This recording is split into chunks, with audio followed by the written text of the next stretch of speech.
안녕하세요, 여러분. 너무 오랜만에 업데이트를 하게 되었습니다.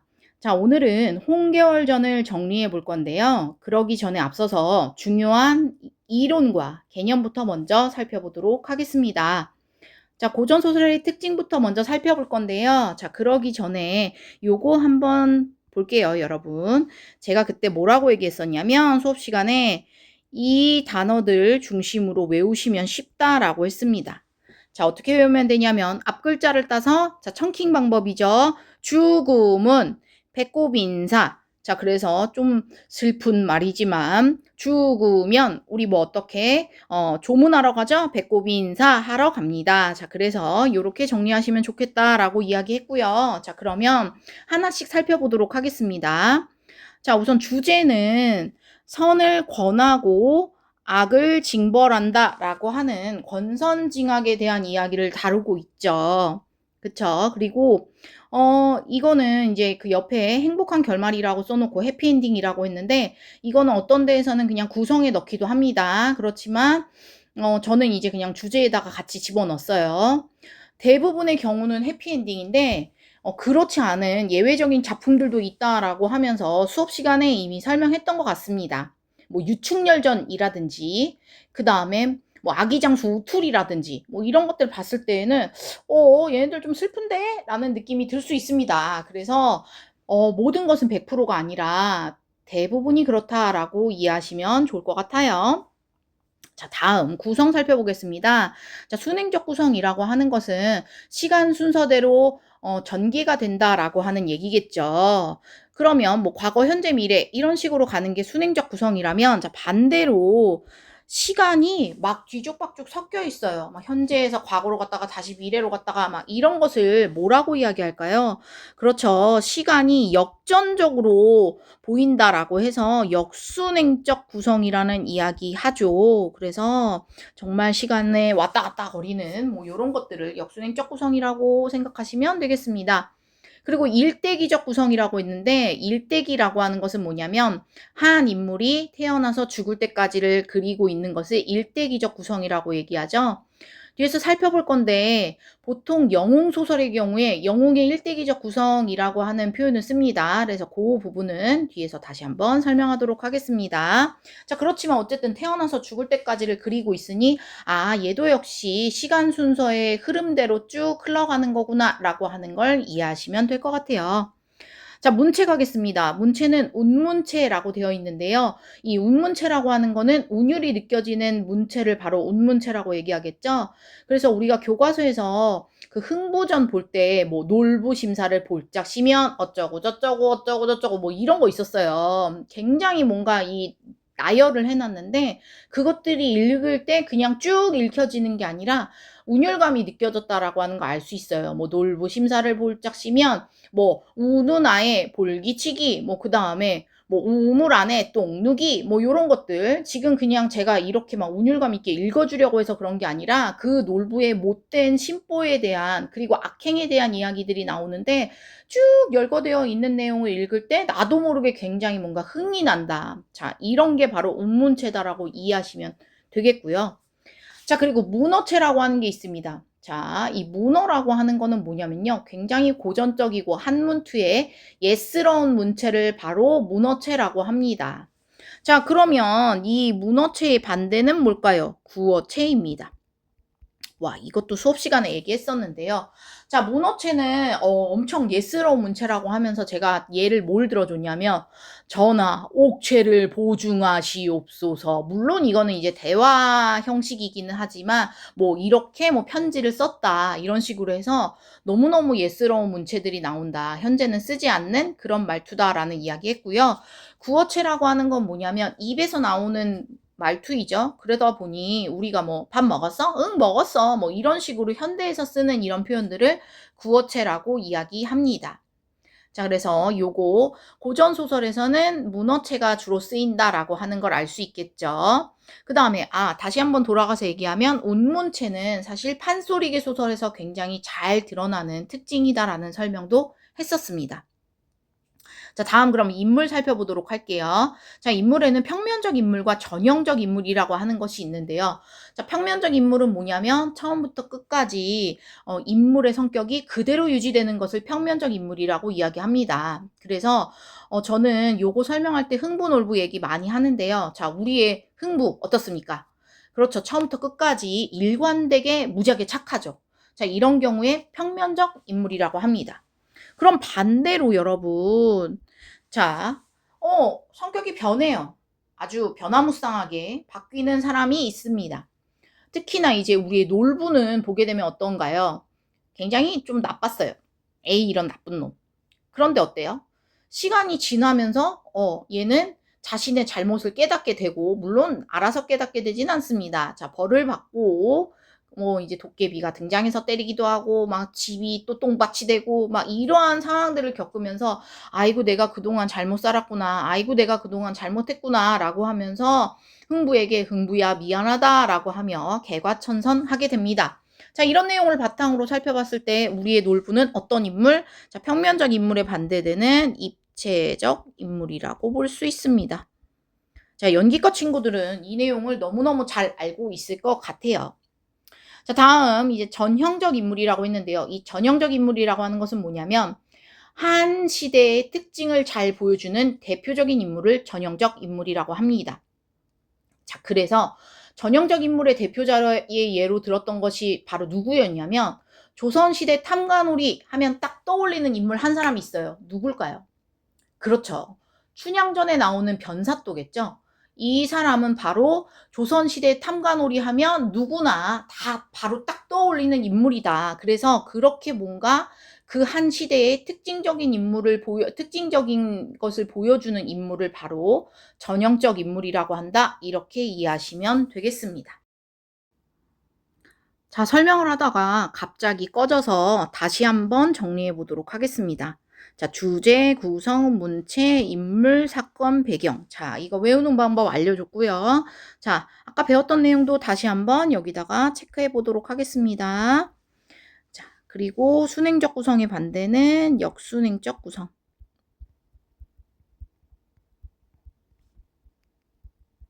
자, 그리고 이건 아까 안 썼는데요. 자, 온문체의 반대는 길게 쓰여지는 산문체다라고 볼 수 있겠죠? 그리고 문어체의 반대는 구어체. 이렇게 볼 수 있습니다. 그리고 평면적 인물의 반대는 입체적 인물. 이렇게 볼 수 있겠죠? 자, 그러면 그 밑에 한번 살펴보도록 하겠습니다. 자, 사건. 자, 우연성, 비현실성, 전기성이라고 되어 있는데요. 자, 고전소설에서는요, 너무 뜬금없습니다. 여러분들 말대로 갑툭튀, 막 갑자기 툭 튀어나오기도 하고요. 그 다음에 원인과 결과가 없이 그냥 막 전개가 돼요. 그러다 보니 굉장히 우연적이다라는 얘기를 할 수가 있겠죠. 자, 우연의 반대는 필연인데요. 요즘 나오는 뭐 드라마나 소설이나 이런 데 보게 되면 굉장히 실마리 그리고 또 밑밥을 많이 깝니다.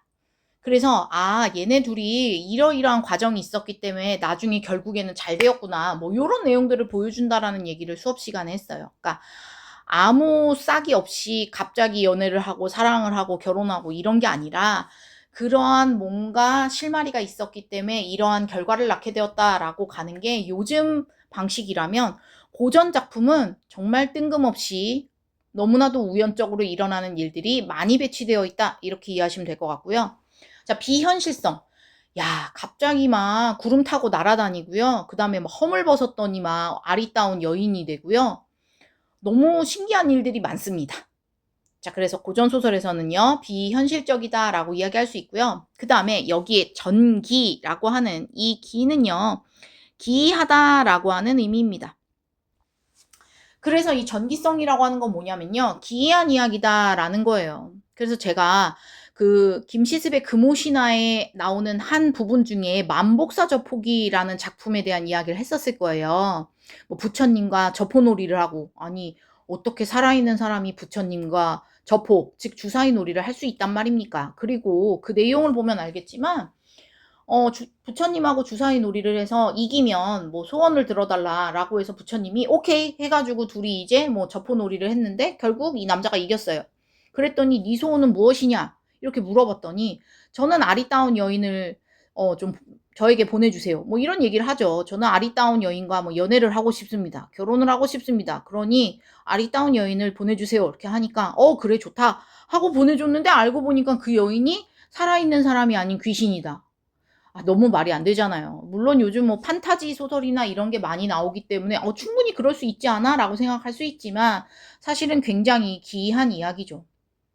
맞죠? 그래서 거기에 보게 되면 또 어떻게도 나오냐면 그 뭐 만복사 젖보기의 내용을 좀 인제 다시 한번 정리를 하면 결국 그래서 거기에 나오는 그 남자 주인공은 그 귀신인 여자와 사랑에 빠지게 되고 그러고 나서 그 여인과 뭐 결혼을 해서 살다가 이 여인이 갑자기 뭐라고 얘기하냐면 "저는 떠나야 됩니다."라고 얘기하면서 "저는 다른 세상에서 남자로 태어났기 때문에 뭐 여기 다시는 우리가 만날 수 없을 거예요." 뭐 이런 얘기를 하고선 떠난단 말이에요. 그랬더니 남자가 너무너무 또 시리에 빠지게 되죠. 그래서 뭐 "산속으로 들어가서 살게 되었다." 뭐 이런 내용으로 정리가 됩니다. 우선은 '사람과 귀신이 사랑을 나눈다.'라는 설정 자체가 굉장히 기이하다라고 하는 걸 알 수 있겠죠. 그래서 정기성에 대한 이야기도 요렇게 한번 정리해 봤습니다. 이미 수업 시간에 얘기했던 것들이고요. 자, 배경 살펴보겠습니다.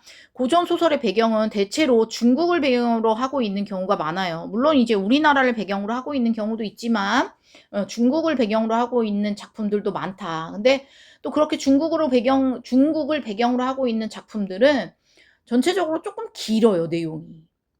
네, 뭐 그렇다는 것도 참고로 알아두시면 좋겠습니다. 그래서 이렇게 배경은 중국 또는 우리나라를 배경으로 하고 있다. 뭐 혹은 이상 세계를 배경으로 하고 있는 경우도 있다. 뭐 요런 얘기까지 정리해 보시면 되겠습니다. 자, 고전 소설의 특징 하면서 밑에 플러스 해 놓고 갈등, 시점도 알아보면 좋겠죠라고 했는데 갈등은 꼭 고전 소설에만 나오는 게 아니기 때문에 갈등이라는 것도 한번 살펴보면 좋겠다. 뭐 요런 얘기였던 거고요. 그리고 시점. 고전 소설의 시점은요. 전지적 작가 시점입니다. 자, 우리가 시점이 여러 가지가 있는 걸 알고 있을 거예요. 뭐 1 인칭, 3 인칭 대표적이고 2 인칭 작품도 있다라는 이야기했어요. 그래서 신경숙의 엄마를 부탁해. 뭐 요 작품이 사실은 2 인칭의 대표적인 작품이다라는 얘기도 수업 시간에 했었는데요. 자, 고전 소설은 3 인칭 전지적 작가 시점입니다. 전지적 작가 시점이라고 하는 얘기는 뭐냐면 작가가 전지전능한 신인 것처럼 모든 것들을 다 이야기해 주고 전달해 주는 것을 바로 전지적 작가 시점이라고 이야기하겠죠. 자, 그래서 고전 소설은 작가가 작품 속으로 막 뛰어들어서 뭐 인물에 대한 평가를 내릴 수도 있고 인물에 대한 이야기를 얘기할 수도 있고 뭐 감정을 전달해 줄 수도 있고 뭐 이런 것들이 다 가능합니다. 그게 가능한 것은 바로 전지적 작가 시점이기 때문이죠. 그럼 이와 관련하여 그 서술상의 특징도 뒤에서 한번 또 살펴보도록 하겠습니다. 자, 앞서 살펴보았던 그 구성 방식 중에 영웅의 일대기적 구성이라고 하는 것이 있습니다. 그것도 이제 다시 한번 자세히 살펴보도록 할게요. 자, 영웅의 일대기적 구성은 5단계로 나누는 것이 가장 기본입니다. 물론 우리 교과서에는요, 조금 더 다른 단계가 추가되기도 했지만 이 5단계가 가장 기본적인 구성 방식이다라고 하는 내용은 수업 시간에 설명했었습니다. 자, 그럼 같이 한번 살펴볼게요. 기이한 출생. 자, 뭐 이제 주몽 신화나 이런 걸 봐도 알겠지만 보통은 뭐 알에서 태어난다거나 뭐 요런 것들 대표적으로 기이한 출생이라고 볼 수 있죠. 그다음에 비범한 능력. 우리의 영웅들은요. 다 태어날 때부터 뭔가 뛰어나요. 그러니까 비범한 능력을 가지고 태어납니다. 제가 이거 설명할 때는요. 사실은 우리 주몽 신화에 대한 이야기를 많이 하는데요. 우리의 주몽은 알에서 태어났죠. 기이한 출생이죠. 그다음에 비범한 능력. 어떤 능력을 가지고 있냐면 뭐 어릴 때부터 영특했고 심지어 활쏘기를 잘한다라고 하는 비범한 능력을 갖고 있습니다. 그랬더니 어때요? 얘가 너무 똑똑하고 잘하니까 안 되겠다 해서 뭐 그 주변 사람들이 괴롭힙니다. 자, 그래서 뭐 시련과 고난이 주어지게 되죠. 그래서 그때 주몽 신화의 경우에는 어떠냐면 주몽이 어느 정도 컸을 때 왕위쟁탈전이 벌어지게 된단 말이에요. 그때 이제 주몽이 왕자가 될까 봐 그 주변에 있던 형들이 물론 이제 친형들은 아니기는 합니다만 형들이 주몽을 죽이려고 하죠. 자, 그래서 이러한 위기 상황을 겪게 되고 이때 이제 조력자가 도와줍니다. 자, 우리의 주몽은 어떻게 되냐면 그 왕위 쟁탈전에서 뭐 싸우고 싶지 않아요. 그래서 어떻게 도망을 갑니다. 물론 이제 뭐 겁이 나서 도망가는 건 아니었겠지만 도망을 갑니다. 그때 이제 갑자기 막 물길이 나타나는데 그때 어떻게 해요? "와 저 좀 도와주세요." 하고 하늘에 막 바랬더니 막 기도를 했더니 뭐 까마귀, 까치 할 것 없이 온갖 새들이 쭉 그 물길에다 길을 만들어 줘서 그 길을 타고서는 딱 넘어가니까 다시 뭐야 물길이 쫙 뭐 사라지게 되었다 뭐 이런 내용들 이야기했었던 것 같아요 수업 시간에. 그래서 조력자가 도와주고. 그러고 나서 이제 가게 된 땅에서 정착을 해서 거기에 세운 나라가 바로 고구려 아닙니까? 즉 업적 달성도 이루게 돼요. 그리고 왕이 되잖아요. 그러니까 '아 이게 바로 영웅의 일대기적 구성이구나. 그 사람의 탄생부터 죽음까지를 그리고 있다. 잘 먹고 잘 살았다.' 막 이런 얘기도 나중에 나오거든요. 그러니까 '아 이게 바로 영웅의 일대기적 구성이구나.' 이렇게 이해하시면 되겠고요. 단 밑에도 나오지만 모든 영웅이 업적을 달성하는 것은 아닙니다.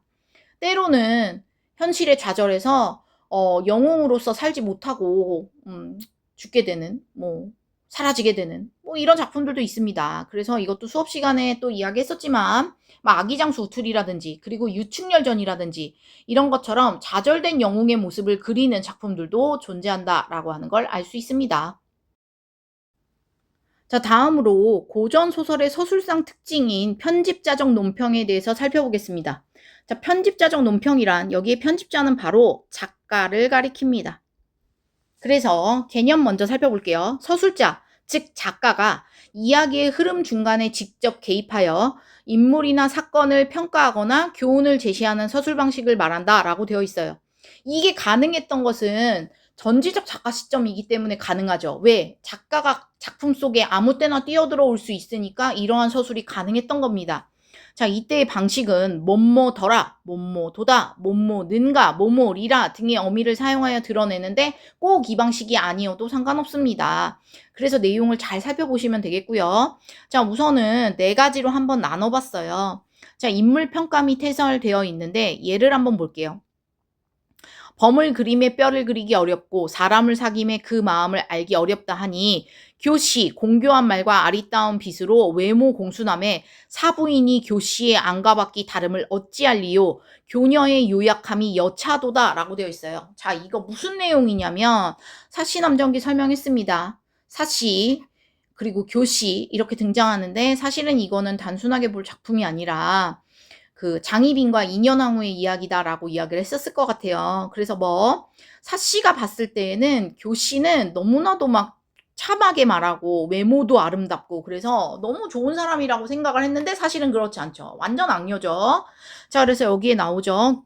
교씨가 어떤 사람인지 교녀의 요약함이 여차도다. 그러니까 교녀는 결국 나쁜 애다라고 하는 이야기를 하고 있죠. 뭐 요약함이라고 얘기하는 거, 요악함이라고 얘기하는 거, 뭐 요약함이 아니라 요악함이네요. 그래서 뭐 교녀의 악함이 이렇게 보일 수 있다라고 하는 얘기를 정리할 수 있습니다. 그래서 교녀의 요악함이 여차도다.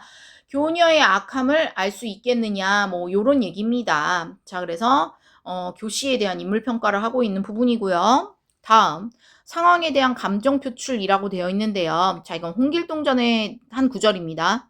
길동이 제배 하직하고 문을 남해 운산 첩첩하여 지향 없이 행하니 어찌 가련하지 아니하리요 라고 되어 있는 부분이에요.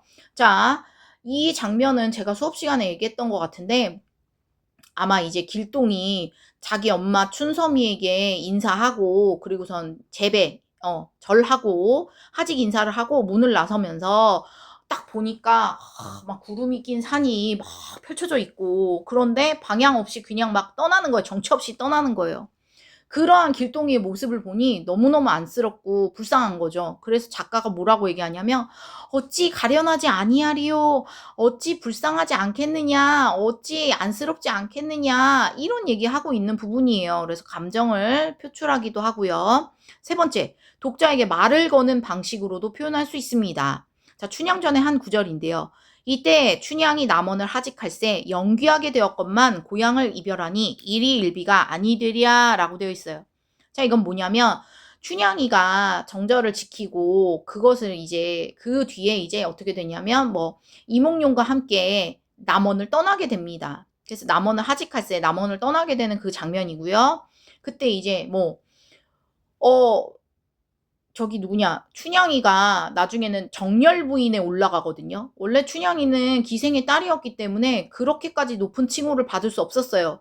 하지만 이제 정열 부인이 되게 되니 당연히 영귀, 굉장히 귀한 사람이 되었건만 고향을 이별하니 이제 남원이라고 하는 고향을 떠나게 되니 일희일비가 아니 되랴.